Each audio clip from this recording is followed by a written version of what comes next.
I know I've been off for some days or weeks or months, yeah, but I'm finally back again, yeah. If you are new here, my name is Jasmine, and welcome to my YouTube channel. Please don't forget to subscribe and like each and every video and watch them, yeah. So today we're going to say 10 things I would have told or I would tell my 16-year-old self, yeah.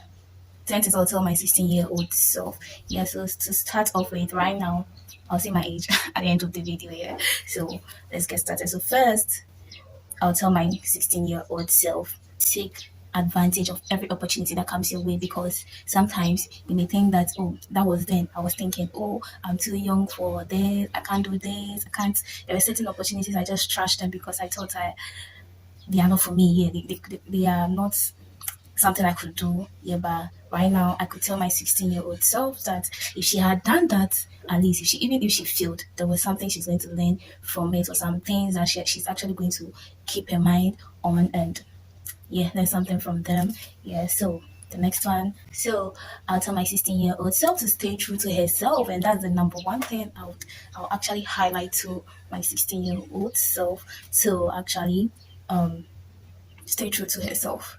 Yeah, because I felt like at a point where not I wasn't really true, because society, let me say, is kind of manipulative, and you wouldn't be doing things that you want, but you'll be doing things that society wants. Like there are certain things that you know that it's not you, but because society says so, you have to do it, and it's quite constraining here. And when you try to follow the societal ways and you don't succeed, they're going to criticize you. Yeah, if you don't succeed in societal stuffs, the cultures, norms, you don't succeed in them, they're going to criticize you and you're going to feel down. But when you stay true to yourself, you know that, yeah, that's you. So whatever that comes out of it, it's you. Whether negative, positive, you will know how to handle it, because it's you, not what society is imposing on you. Yeah, get the ability, the strength to be able to say no. No, and I mean no, no. It's a full sentence. It just looks like a word, but I think it's a full sentence that my 16-year-old self should have known, that you should gather those strength, master all the courage to say no when it's necessary. And when you say no, not necessarily maybe your relationship, okay, yeah, friends, anything you know that, oh, you can't do it or you can't go. If someone invites you here, I know I can't go, then I'll be like, no, what, like you'll be feeling shy to say no to certain things. Just say no, like without feeling bad. So many times I wish I had said no to them. Yeah, regardless, friends maybe telling me to do something, and I was like, you can't have it. Sometimes I feel like you should be bold to say no without even giving them reasons. Maybe someone invites you somewhere and you know you can't attend. Then you say no. Then after saying the no, you personally be feeling bad that, oh, I said no. Let me give her reasons why I said no, so that she wouldn't feel like, madam, don't ever explain yourself for saying no to anything. Just gather the strength. Here, it takes so much to decline certain things, but I feel like if you're able to decline them, cut them off, they're going to help you so much in your growth. Yeah, and also, you don't need to be friends with everyone. Yeah, you should be selective. Also, don't feel bad when you are being selective with your kind of friends, because some people, you might think, oh, if I don't be friends with this person, I've missed an opportunity. If I don't be friends with, but sometimes it saves you a lot when you don't make friends with everyone. Yeah, it's nice to make friends. It's very okay to be friendly. Yeah. And the fact that you shouldn't make friends with everyone doesn't mean you should be rude. Yeah, don't misinterpret that. Like, not being rude, but not everybody you give them that friendship title. Yeah, the fact that maybe you met a person today doesn't mean you the person is your friend. Yeah, it's not everybody. And it's okay to be very selective, because it's really helpful. Because when you know the kind of people you entertain in your circle, it shows the kind of person you are. Might entertain everything, like and everything that comes to you, approach it, you end up finding it difficult to relate with everybody. Yeah, it's fine to take maybe their ideas, like listen to them, but know very well that not everyone is a friend. And you are selective of people you mingle with or you go out with, yes, because some can actually be bad influence. Okay, so the fifth advice I'll give to my 16-year-old self: it's better to be alone than to be with people that make you feel alone. Yeah, because sometimes if you have people you put in mind that, oh, these people are there for me, these people are going to be around for me always, like not necessarily always, but when it's necessary. And when it's necessary, they're not around, and oh, it's weird. it's bad, and sometimes it reduces some of your energy and the ability to do certain things, accomplish certain things in a day or in a week or in your life. Could be, yeah, because I remember in senior high school I had this group of friends. Yeah, I had this group of friends, and we did everything together. I mean, fetching water, even going to dining. Except that I was the only one who was in the same class with them. Yeah, they had one class, and I was in a different class. Yeah, but we did everything together. We were okay, we were cool. But it got to a time I felt like when I just felt alone, and it was quite a longer period, like 2 months and 2 months, a month, or even a semester, I guess. But I don't really know. I don't recall everything about it. But it just went up like all of a sudden.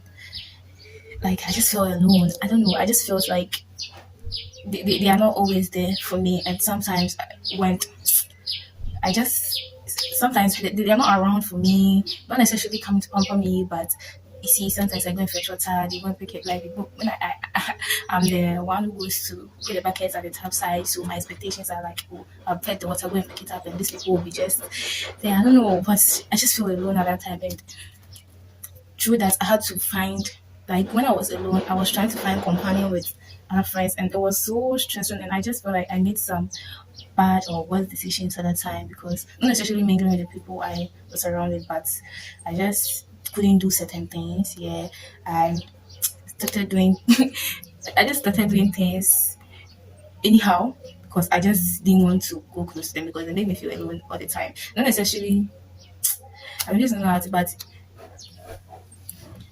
we just weren't mingling that much. I mean, they left me, it had an effect on me, not necessarily me being mentally unstable, but I started making certain decisions on my own. And you see, people too knew us as group, and they started approaching me. It was well, me, I wasn't ready to answer any of those things because it just happened. I just like couldn't find comfort around them. I was just alone, and personally, at that time, I was feeling like they've left me.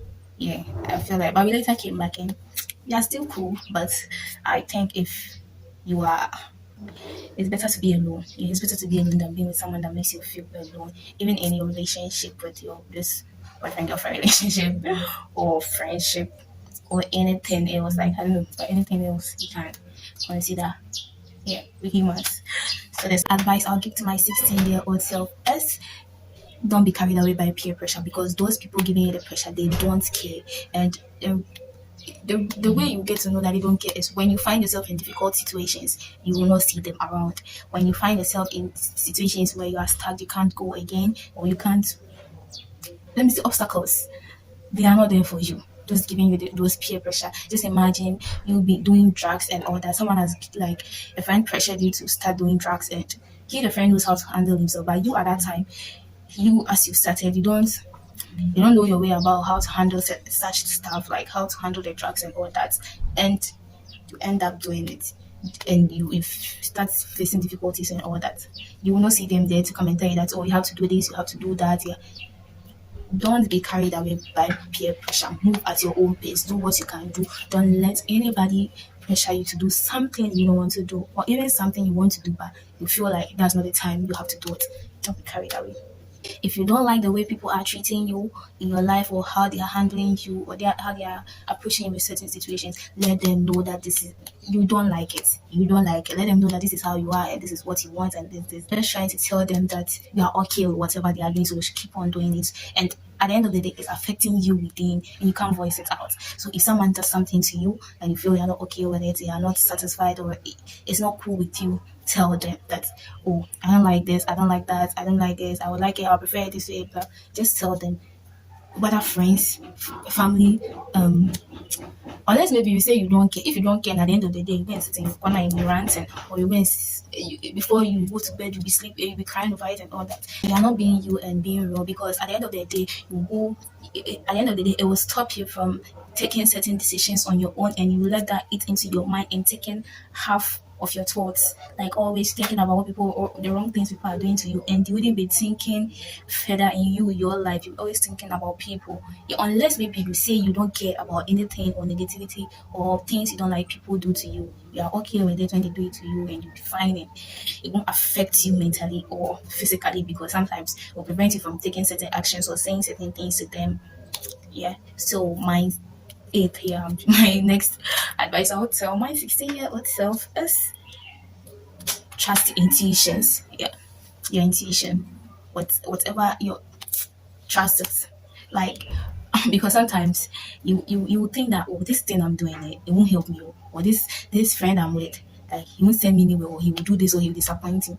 But no, keep lying to yourself that, oh, this person can send me, or let me give him the let me give her the benefit of the doubt, let me give him or her the benefit of the doubt. Sister, don't don't trust your intuitions. Anything, if you are sensing something bad or bad energy, even though the person hasn't shown anything, just be ready. The person will show it. I didn't realize it until I got to the uni, and a friend had to give me that courage to start doing that. Like, trust me, it works. It really works because when it happens, you see that when you start focusing on your intuitions, you see that it will start reflecting. You would start taking, having some text on your thoughts, like, yeah, I thought about this, and it's actually right. Yeah. So the next advice I'll give to my 16-year-old self is love yourself and respect yourself. Yes, we are always told love yourself, respect yourself, love yourself. Even in quarrels, when you're quarreling with your friends, they'll be like, love yourself.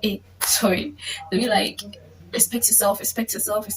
But we are never taught how to respect, and it's quite disturbing because if you're able to make certain decisions, you're going to make certain steps in your life, and you're going to do certain things that, like, you consider yourself first. Not if you do that, you're not being selfish. You're never being selfish. You're just taking care of yourself, as loving yourself, as prioritizing yourself. As every certain decisions you make, I can. You know that I can do it myself. I can do it, even if not necessarily doing it alone, but I can actually do this. Like, I can do this. Yeah. So sometimes we are not being taught how to love ourselves, and society never teaches us how to love ourselves, or um how to respect ourselves. Because just imagine someone, you think, if you love yourself, if you really love yourself, there are certain things you wouldn't do to yourself, and when you do them, you know that it really affect anyone around you. Because there are certain things we do. Let me just give this example: suicide. You be thinking a lot, like going through stress. If you love yourself, there are certain stress you can overcome them. There are certain things you be thinking about, you know that, nah, this thing, Yasmin, I can overcome it. There are ways people have been through it. Like, why me? Why would I do that? Love yourself, regardless of the situation around you, regardless of anything. Love and respect yourself. And finally, I would say, do not compare yourself with anyone. Do not compare yourself with anyone. You're seeing someone like looking all flashy. You're seeing someone like you want to be like the person. You're comparing your life with a person that, oh, this person is my age, and why is the person able to do this and I can't do that, and blah blah blah. Because I remember back in JHS, after JHS BEC, after writing the BEC, when the results were out, all my grades were good except mathematics. Yeah, I'm never good at mathematics. Yeah, but I'm trying. I'm never good. So when it came, I saw other people's results. They were good. My mates, like, they were very, very good. And like, I was like, why me? Why couldn't I make it? Why couldn't I get that grade? Why couldn't I make it in maths? Meanwhile, I know perfectly that I'm not good in maths too. I know perfectly because I had several classes during my third year in JHS. I had several mathematics classes. Even the school organized this Sunday classes. But I don't know where me I passed. I don't know where I passed, but anyway, still working on it here and hoping for the best. And so when the results came out, and I wasn't okay with it, especially I wasn't okay with only mathematics. Everything was good. Everything was good and excellent. Only mathematics. And in weeks later, I think the schools came out. When the schools came out, I had a school I didn't choose. And you see, in Ghana, you select four choices of school. Yeah, your first and two middle school, and then a fourth, then some low class school. Yeah, you choose them accordingly. A, B, I think A, B, and C.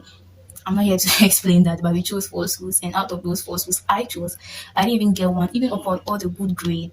I didn't get one of the choices. So I had some school that I ended up attending, but yeah, I had a different school. So I was like, when the school came out, I was like, why is it I didn't get this school? Why didn't I get this school? My grades were very good. My friends, even I performed better than them. They had they had their first choice. They had their first choices. And why me? Why couldn't I even make it my second, my third, not even my fourth? Why me? So my parents tried making protocol for me. Yeah, they tried getting me to a different school. That was the school I wanted. They tried getting me there, but we were the first batch of free senior high school. So they couldn't. They were all scared. They were all scared, and the system was so rigid. Any other school we went, I remember my auntie suggesting a different school that she that one she can't even, but still nothing. So I ended up going to the. I ended up agreeing on going to the school they gave me, and I think my dad was quite. I don't know whether he thought that I was thinking my friends had their best schools and all that, and I had cried. So you will see it from my face that I'm tearing up because of. It doesn't make sense, but it makes sense. It was making sense to me before, because crying because you didn't get the school you wanted or something you wanted. I think it was reasonable enough. Yeah, so he told me. So later on, when my dad realized that I had cried a lot and that I couldn't make it to the school I wanted, so he told me that, Yasmin, you will go to the school they've given to you. You will go there. I'll make sure you you pass and continue your education from there, because there are other people that they are going to school that they wanted, and not because they actually want to go and learn over there, or because they just want to go there because, yeah, that school is popular, or let me say A class in brackets, because I can't say much, but they are so-called A class. Yeah, they wouldn't make it. They are going there because it's an A class and they have to associate themselves with them. But I promise you, Yasmin, that when you get out of that school, you will continue your education. Yes, that's it. And yes, it happened.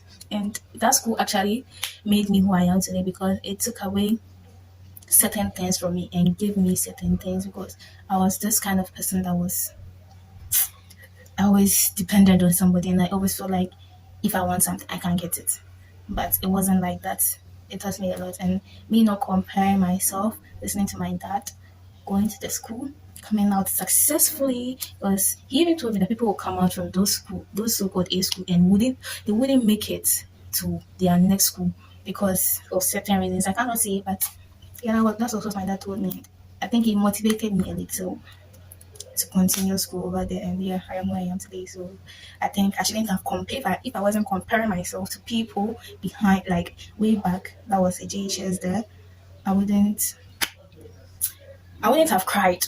I wouldn't have cried over not getting a first class, the school of my choice. Yeah, I didn't cry over that.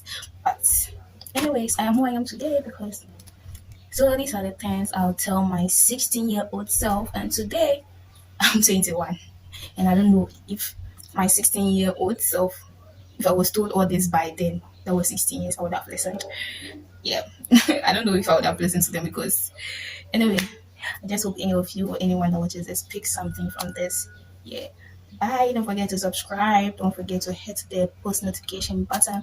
And once again, my name is Yasmin, and I'm out.